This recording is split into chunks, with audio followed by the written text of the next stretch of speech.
안녕하세요, 문지아입니다.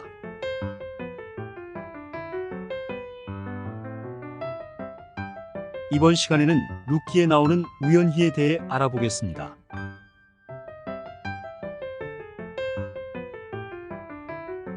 대부분 루키에서 우연이라는 이 단어를 우연히가 아니라 하나님의 계획이나 섭리라고 해석합니다. 일단 기존 해석처럼 우연히를 우연히로 보지 않으면 어떤 문제점이 발생하는지 살펴보죠. 시어머니인 나오미와 과부가 된 룻은 시어머니인 고향 땅에서 궁핍한 생활을 하게 되지요. 룻은 양식을 구하기 위해 길을 나서고 그녀가 다다른 곳은 밭이었습니다. 이삭을 줍기 위해서지요.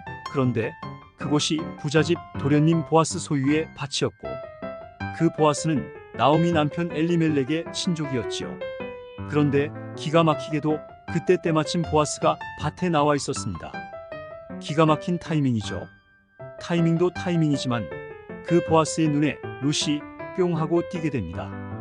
예뻐서 그랬을까요? 궁핍 속에 끼니도 해결하기 어려워 구걸하듯 이삭을 줍는 여인이 아름다워 보이리 만무했겠죠. 어찌되었건 이 두 사람은 이 일로 결국 결혼까지 하게 됩니다. 자, 여기서 룻은 우연히 보아스의 밭으로 가게 된 거라고 성경에 기록되어 있는데 이 우연한 사건을 우연으로 보질 않고 하나님께서 이끄신 일이라고 해봅시다. 그렇다면 룻이 과부가 된 것도 하나님의 계획이었을까요?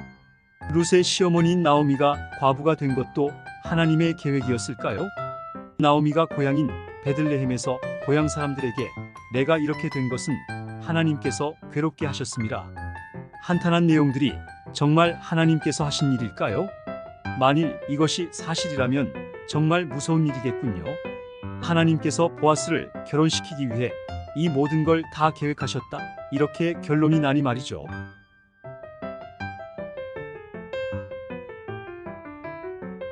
그렇지만 문지아적 관점으로 보면 전혀 그렇게 보이질 않습니다.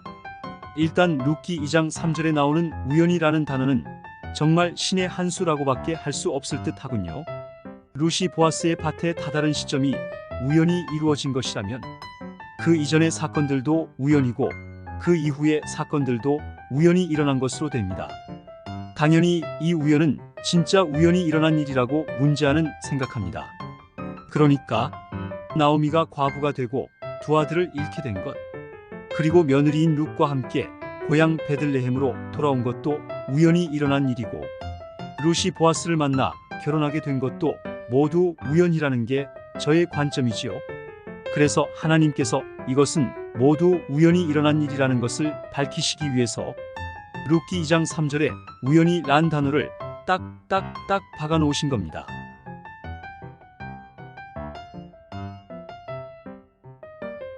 그럼 어떻게 우연히 이런 일이 일어났는지 문지아적 관점에서 풀어보겠습니다. 영과 마음이 누구보다 깨끗하고 맑은 룻은 하나님을 자연스럽게 알아볼 수 있었고 자신의 영적 믿음에 따라 세상에 속한 지식의 나무를 따르는 것이 아니라 생명나무를 따라 시어머니인 나오미를 선택한 것입니다. 시어머니인 나오미는 두 며느리에게 선택권을 준 것입니다.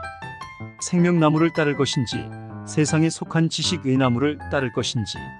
오르바는 세상을 따라 지식의 나무를 선택했고 룻은 생명나무를 선택한 거지요. 그렇다면 나오미는 왜 저렇게 고난을 당하게 되었을까요?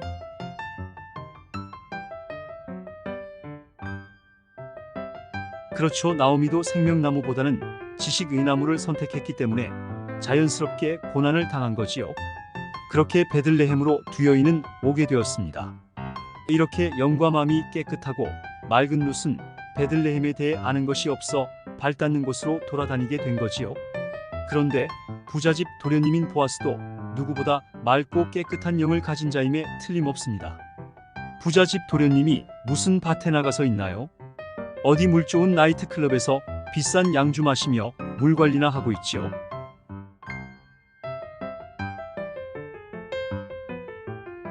그렇습니다. 이렇게 영과 마음이 누구보다 더 맑고 깨끗하면 자연스럽게 이끌리어 우연히 만나게 되는 겁니다. 반대로 영과 마음이 검고 탁하면 아주 악한 곳에서 자연스럽게 만나게 되는 거지요. 어떤가요? 우연히는 우연히가 맞죠. 진짜 우연히입니다. 이 원리가 바로 교회이지요.